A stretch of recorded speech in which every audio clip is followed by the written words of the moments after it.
So आपला first question unit 4चा आहे. What are explain 5 aspect of protection applied in segmentation. तर ह्यालाच एक ऑर म्हणून क्वेश्चन आहे. What are need of protection. तर ह्यातनं दोन्हीतनं एक येईल क्वेश्चन. एक्सप्लेन 5 ॲस्पेक्ट किंवा एक्सप्लेन नीड ऑफ प्रोटेक्शन.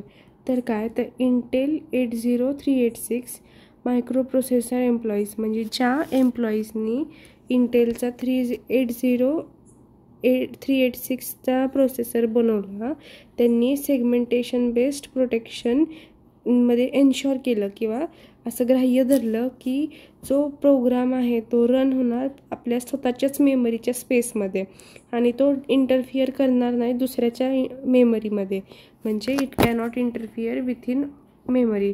म्हणजे काय, तर Intel 3806 processor employ segmentation based protection to ensure each. म्हणजे त्यांनी का केलं, प्रोटेक्शनमध्ये का घातलं मायक्रो प्रोसेसरमध्ये, की एन्श्योर करण्यासाठी की जो प्रोग्राम आहे तो रन होईल within its own memory space and cannot interface with memory.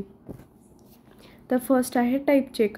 Type checking म्हणजे काय, तर एन्श्योर करतं डेटाला in which the correct format and the type preventing unexpected behaviour or crashes.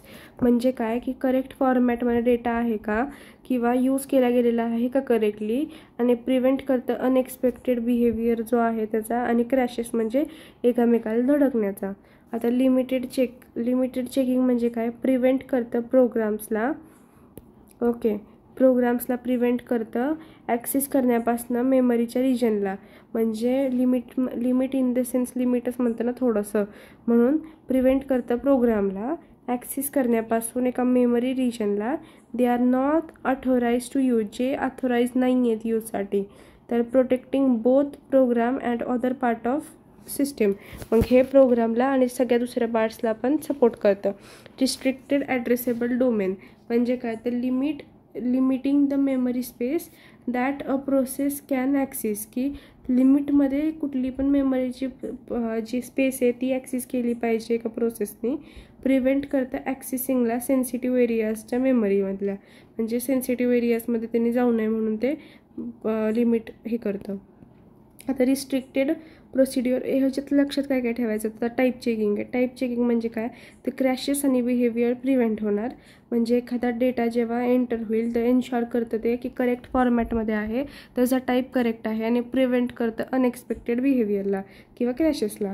Limited access म्हणजे काय, की लिमिटेड आहे जो प्रोग्राम किंवा प्रोग्राम लिमिटेड आहे. प्रिव्हेंट करतं मेमरीच्या रिजनला, की ज्या मेमरीचा ॲक्सेस आपल्याला नाही आहे किंवा जे ऑथोराइज्ड मेमरी नाही तिथं आपण जाऊ शकत नाही. आणि प्रोटेक्ट करतं सगळ्या प्रोग्रामला आणि अदर पार्ट्सचे सिस्टममधले दुसरे पार्ट्स आहेत त्याला. म्हणजे जो प्रोग्राम आहे त्याला प्रोटेक्ट करणार, पण बाकी सगळ्यालाच पण प्रोटेक्ट करणार. आणि रिस्ट्रिक्टेड ॲड्रेसेबल डोमेन. रिस्ट्रिक्टेड म्हणजेच काय, की रिस्ट्रिक्शन आहे काहीतरी, मग सेन्सिटिव्ह एरियाजला ऑफ मेमरीमध्ये जाण्यापासून रोखणार. रिस्ट्रिक्टेड प्रोसिड्युअर एंट्री पॉईंट म्हणजे control how the program can call function. हे कंट्रोल काय करतं, की प्रोग्राम फंक्शनला कसं कॉल करणार. Or procedure ensure only authorize entry points, म्हणजे जिथं जिथं ऑथोरायझेशन आहे तिथंच आपण जाऊ शकतो. हे फक्त रिस्ट्रिक्टेड प्रोसिड्युअर एंट्री पॉईंट लक्षात ठेवणार. मग इनडायरेक्टली आता फक्त आपल्याला हे जे वरती टॉपिक्सची नावं लिहिली अंडरलाईन केलेली हे फक्त नीट लक्षात ठेवायचे, आणि ह्याच्यात कशात काय आहे बाकी लिहायचं तर सोपं आहे. Restriction of instruction set. Instruction set म्हणजे काय, की जे इन्स्ट्रक्शन आपण प्रोग्रामला देणार तर ते हार्मफुल आहेत का नाही हे जाच पडताळ करूनच ते प्रोसेसमध्ये उपयोग करणार त्याचा. ह्यातलाच अजून 2 पॉईंट आहेत जे जर नीड ऑफ प्रोटेक्शन म्हणून क्वेश्चन आला ना तर त्याच्यामध्ये सुरुवात आधी आपण मल्टीटास्किंग सिक्युरिटी हे 2.1 आणि 2 करून लिहायचे, मग हे 5 पॉईंट लिहायचे.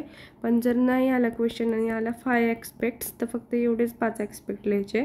पण आता नीड ऑफ प्रोटेक्शनमध्ये पहिली सुरुवात आपण हे 2 पॉईंट्सनी करणार, ते इथं लिहिलेत खाली. मल्टीटास्किंग आणि सिक्युरिटी. मल्टीटास्किंग म्हणजे काय, की जर जेव्हा एखाद्यावेळेस एकच प्रोग्राम चालत असेल तर तो दुसरा पण चालूच राहणार एका आयसोलेटेड प्रोसेसमध्ये. म्हणजे काय, to allow multiple program to run concurrently. तर 80386 म्हणजे मल्टिपल प्रोग्राम रन कॉन्करंटली म्हणजे पटापटा रन करण्यासाठी, एकसाथ रन करण्यासाठी 80386मध्ये आयसोलेटेड प्रोसेसचं मेकॅनिझम लागतं, जे प्रिव्हेंट करतं की एका प्रोग्रामला cooperating memory or resource on another, म्हणजे एका प्रोग्रामला दुसऱ्या प्रोग्राममध्ये जाण्यापासून ते हेल्प करतं आणि मल्टीटास्किंग त्यामुळे सक्सेस होतं.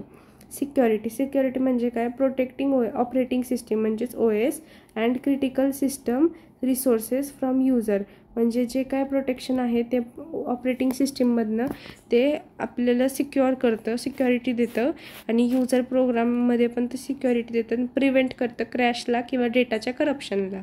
ओके, तर आता सेकंड क्वेश्चन काय आहे, तर what is call gate and explain the how call gate functions are higher privilege level. तर कॉलगेट म्हणजे काय, call gate is a special descriptor of GDT और LDT.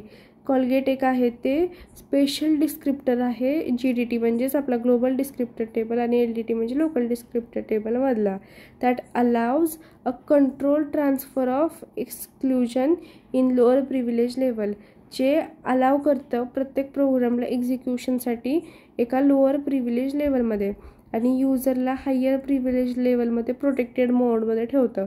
म्हणजे एखाद्या युजरला हायर प्रिव्हिलेज लेवलमध्ये प्रोटेक्टेड मोडमध्ये ठेवतं. युजर मोड जर रिंग 3 असेल तर इश्यू करतं कॉल आणि कॉल गेट सिलेक्टर, म्हणजे जी प्रोसेस आहे त्यात आहे की युजर मोड चालू असेल. युजर मोड म्हणजे अशा रिंग असतात, ह्याच्यामध्ये OSचं ऑपरेशन होतं, यात कर्नलचं, आणि ह्याच्यामध्ये युजर ॲप्लिकेशनचं होतं. युजर ॲप्लिकेशन म्हणजे आपण यूज करणारे लोक. ओके, मग हे जे आहे युजर ॲप्लिकेशन ही लेवल 3 झाली ना. सो युजर मोडमध्ये रिंग 3 इश्यू होती आणि कॉल केलं जातं कॉलगेट सिलेक्टरला. CPU रिट्राईव्ह करतं म्हणजे घेतं कॉलगेटला डिस्क्रिप्टरला फ्रॉम GDT आणि LDT कडनं. मग CPU चेक करतं प्रिव्हिलेज लेवलला. If Colgate level greater equal असेल डिस्क्रिप्टर प्रिव्हिलेज लेवल DPLच्या तर ट्रान्सफर इज अलाउड, आणि जर नसेल अलाउड तर जनरल प्रोटेक्शन फॉल्ट ऑकर होतो. आणि जर अलाव असेल तर मग स्विच करतं स्टॅकला from user stack to kernel stack. Save करतं करंट एक्झिक्युशन ऑफ कॉन्टेंट, जे काही आहे कॉन्टेंट चालू ते सेव्ह करतं. रिटर्न करतं ॲड्रेसला सेगमेंटच्या आणि रजिस्टरच्या. ओके, मग जंप होणार टार्गेट प्रोसिड्युअर ऑफसेट इंटू कॉलगेट, म्हणजे टार्गेट ऑफसेटमध्ये जंप होणार आणि हायर प्रिव्हिलेज लेवलमध्ये एक्झिक्यूट होणार सेफली. अशात एक्झिक्यूट होत होता हायर प्रिव्हिलेज लेवलमध्ये. Okay, Wien done it's execution complete झाल्यानंतर IRET मध्ये सेफली जाऊन ते रिटर्न होणार रिंग 3 मध्ये. तर ही जी प्रोसेस आहे ती खूप IMP आणि हा क्वेश्चन पण खूप IMP. मग ह्या फर्स्ट पेज लक्षात आलं, पहिल्यांदा इथनं वाचायला सुरू करायचं आणि इथनंपर्यंत. आणि जर क्वेश्चनमध्ये विचारलं 5 ॲस्पेक्ट्स तर एवढेच 5 लिहायचे. क्वेश्चन असेल what are need of protection, then इथून सुरुवात करायची आन्सर लिहायला. अशी सेकंड क्वेश्चनचं एवढं आन्सर आहे. आता क्वेश्चन नंबर 3 मध्ये किंवा 8 असे 2 क्वेश्चन होते क्वेश्चन बँकमध्ये. त्यात RPL, DPL, CPL, EPL आणि IOPL हे एक्सप्लेन करायचे होते 5 पोर्ट्स. तर हे बघू. फर्स्ट RPL म्हणजे काय, तर रिक्वेस्टर प्रिव्हिलेज लेवल. तर प्रिव्हिलेज लेवल तर कळाली. प्रिव्हिलेज लेवल म्हणजे काय, तर 3 लेवलची रिंग आहे. तर मग it is privilege level of original supplier. Original supplier जो देतो त्याची ही प्रिव्हिलेज लेवल आहे, जो सिलेक्ट करतो प्रोग्रामला. ओके, दिस प्रिव्हिलेज सिलेक्ट प्रिव्हिलेज लेवल. ह्यातलं जे प्रिव्हिलेज सिलेक्टर आहे तो सिलेक्ट करतं कुठली प्रिव्हिलेज लेवल त्याला पाहिजे. मग 3 लेवल आहेत ना त्या प्रिव्हिलेज लेवल, मग त्यातली कुठली हवी आहे ते इथली प्रिव्हिलेज सिलेक्टर सिलेक्ट करतं. आता RPL म्हणजेच रिक्वेस्ट प्रिव्हिलेज लेवल जे आहे ते लास्ट 2 बिट्स आहेत रजिस्टर्सचे. कुठल्या रजिस्टरचे, DS, ES, SS, FS, GS हे 4ही रजिस्टर 5 आहेत ते युनिट 1 मध्ये शिकलेलं आहोत. म्हणून आता हे ABCDने लक्षात ठेवलं चालेल की ABC. ओके, DEFGS एवढे आहेत लेटर्स आहेत अवेलेबल आणि प्रत्येकापुढे S जोडायचं. मग RPL field used harden CPL. RPL जे आहे जे फील्ड आहे ते हार्डली यूज होतं CPLमध्ये. वेन हायर प्रोग्राम म्हणजे higher privilege code serving into lower privilege code request, म्हणजे जेव्हा हायर प्रिव्हिलेज लेवलचा कोड आहे तो सर्व होतो लोअर प्रिव्हिलेजच्या रिक्वेस्टमध्ये, तेव्हा RPLचा यूज होतो. आता DPL म्हणजे काय तर target descriptor privilege level. Target descriptor privilege level म्हणजे इट लिस्ट प्रिव्हिलेज लेवल. ही एक लिस्ट म्हणजे सगळ्यात कमी प्रिव्हिलेज लेवल आहे जी टास्कला ॲक्सेस करते डिस्क्रिप्टरच्या आणि ॲक्सेस करते सेगमेंटच्या की असोसिएट कसं होणार डिस्क्रिप्टर सोबत. DPL काय करणार, स्टोअर करतं 5 ते 6 बीट आणि टोटल 8 बीटचा डिस्क्रिप्टर आहे जो डिफाईन करतं कोडला आणि डेटा स्टॅकला. सेगमेंट आहे 2 रिझर्व्ड आहे त्यातल्या आणि स्पेसिफाय करतं प्रिव्हिलेज लेवलला from segment. This is known as DPL. मग ही डेफिनेशन ह्याची इम्पॉर्टंट झाली काय की segment have 2 bits reserved. Segments जे आहेत त्याच्यामध्ये 2 बीट रिझर्व्ड आहेत. Okay, for specifying privilege level. Specifying म्हणजे प्रिव्हिलेज लेवलला मोठं दाखवण्यासाठी किंवा इम्पॉर्टंट दाखवण्यासाठी. फॉर दॅट सेगमेंट, त्या सेगमेंटसाठी this is known as DPL. त्याला म्हणतात DPL. DPL bit specifies minimum privilege level for using the segment content. DPL काय करतं, स्पेसिफाय म्हणजे किंवा सांगतं की आम्हाला मिनिमम प्रिव्हिलेज लेवलच रिक्वायर्ड आहे किंवा लागणार आहे युजिंग सेगमेंट कॉन्टेंट, सेगमेंटच्या कॉन्टेंटसाठी. DPL code segment descriptor must have small value of DPL. मग जे कोड सेगमेंटचं डिस्क्रिप्टर आहे DPLचं ह्याच्यामध्ये स्मॉल व्हॅल्यू तर DPLची हवीच असं ते म्हणतं आहे. आता CPL हे खूप इम्पॉर्टंट आहे. CPL म्हणजे काय तर current privilege level. It is privilege level which has task currently executed. जे आता लेटेस्ट टास्क जो एक्झिक्यूट झाला आहे तो CPLमध्ये असतो. It is equal to privilege level of the code segment currently executed. जो कोड सेगमेंट आत्ता जस्ट एक्झिक्यूट झाला आहे त्याच्यामध्ये प्रिव्हिलेज लेवलच्या त्या इक्वल असतो. It stores it in LSBs of code segment register. ते स्टोअर करतं 2 LSBsमध्ये. ओके, 2 LSBsमध्ये स्टोअर करतं. नंतर कोड सेगमेंट रजिस्टर ते म्हणजे LSBsमध्ये कोड सेगमेंट रजिस्टरच्या स्टोअर करतं. मग user invisible register stores value of CPL.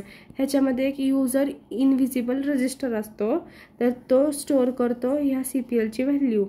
This is privilege of current execution of code. जो करंटली कोड एक्झिक्यूट होतो तर त्याची प्रिव्हिलेज लेवल असते. Last 2 bits of CS register are consider as CPL. म्हणजे CS register जो आहे त्याचे शेवटचे 2 बीट आहेत ते कन्सिडर केले जातात CPL म्हणून.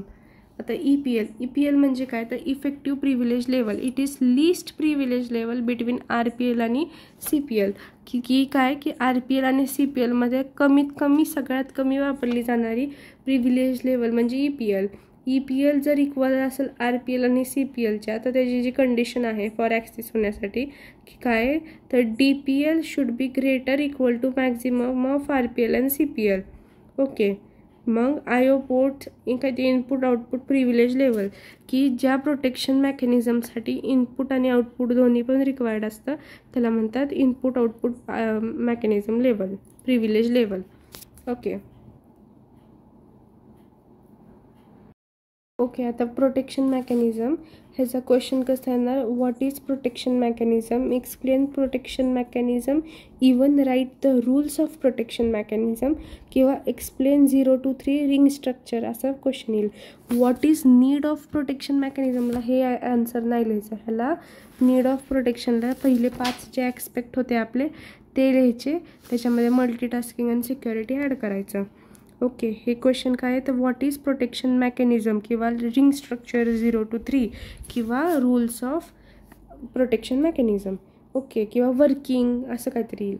The 80386 introduced a protection mode with advance segmentation and paging based on protection mechanism. काय तर 80386 जो मायक्रो प्रोसेसर आहे त्यांनी इंट्रोड्यूस केलं गेलं प्रोटेक्शन मोडला विथ ॲडव्हान्स सेगमेंटेशन, ज्याच्यामध्ये ॲडव्हान्स सेगमेंटेशन आणि पेजिंग यूज केलं जातं बेसला प्रोटेक्शन मेकॅनिझमच्या. ते इन्शॉर करतं कंट्रोल कसं होणार, ॲक्सेस किंवा सिस्टम कशी कंट्रोल करायची, मेमरी कशी कंट्रोल करायची, CPU ऑपरेशन्स प्रिव्हेंट कसे करायचे आणि अनऑथोराइज्ड म्हणजे जे ऑथोरायझेशन नाही आहे त्याचा ॲक्सेस किंवा त्याला कसं वाचवायचं, क्रॅश कसं कमी करायचं. The concept of privilege level is implemented by assigning a value from 0 to 3. हे जे कॉन्सेप्ट आहे प्रिव्हिलेज लेवलची ती कशी यूज केली जाते तर ऑब्जेक्टला की 0 to 3 लेवलपर्यंत रेकग्नाईज केली जाते प्रोसेसरमधनं. जर व्हॅल्यू 0 असेल ती रिप्रेझेंट करते ग्रेटेस्ट प्रिव्हिलेज लेवलला, जर व्हॅल्यू 3 असेल ती रिप्रेझेंट करते लिस्ट प्रिव्हिलेज लेवलला. It is concentric ring of increasing radius. इतके जे सांगत होते का नाही रिंग स्ट्रक्चर ते हे. तर मग ह्याच्यामध्ये कॉन्सेंट्रिक रिंग आहेत, इन्क्रीज करतं रेडियसला. ह्याचा रेडियस वाढत जातो आहे ना, जसं सर्कल वाढतोय तसं तेच. मग जो पहिला आहे तो सांगितल्याप्रमाणे kernel where PL = 0 mostly privilege. Diagram important आहे. Second level system services where PL = 1. Second 0 1 आता 2. PL = 2 म्हणजे OS एक्सटेन्शन्स म्हणजेच ऑपरेटिंग सिस्टम एक्सटेन्शन्स. आणि थर्ड आहे युजर ॲप्लिकेशन म्हणजेच PL3 युजर. ओके. मग आता लिहिताना इथं खाली अजून पॉईंट वाढवू शकतो आपण. First PL0 which is equal to kernel which is mostly privileged. Second point PL = 1 which is system services which is at the ring 1. मग थर्ड काय PL2 which has operating system extension. PL3 has user application extensions किंवा operation at last ring which is least privileged. असं explain करायचं protection mechanism. ह्याचे rules आहेत ते बघू. तर क्वेश्चनमध्ये असंही विचारू शकतो की रूल्स ऑफ प्रोटेक्शन मेकॅनिझम किंवा वर्किंग काय आहे. तर आता हे जे रूल्स काय आहेत, अनलाईक नॉन कन्फर्मिंग सेगमेंटेशन की जे सेगमेंटेशन कन्फर्म नाही आहेत त्याच्यामध्ये रिक्वायर्ड किंवा हायर प्रिव्हिलेज लेवल इक्वल असती. एक्झिक्यूट आणि कन्फर्मिंग सेगमेंट्समध्ये एक्झिक्युशन लोअर प्रिव्हिलेज लेवलपासून एक्झिक्यूट होतं. 3 रिंगचा कोड आपल्याला माहिती. रिंग 2 आणि 1 जे आहे त्याच्यामध्येच कन्फर्म होऊन जातं. ओके. तर आता सेकंड आहे ते नो प्रिव्हिलेज लेवल चेंज की व्हेन लोअर प्रिव्हिलेज लेवलचा सेगमेंट कॉल होतो तेव्हा कन्फर्म सेगमेंटेशन होतं. CPU does not change the CPL. CPU त्या CPLला चेंज करत नाही. Read only protection confirm code segment cannot be return by lower privilege level ensuring the system security. सिस्टममध्ये किती सिक्युरिटी आहे ह्याच्याप्रमाणे रीड केली जाते प्रोटेक्शन मोडमध्ये. ओके.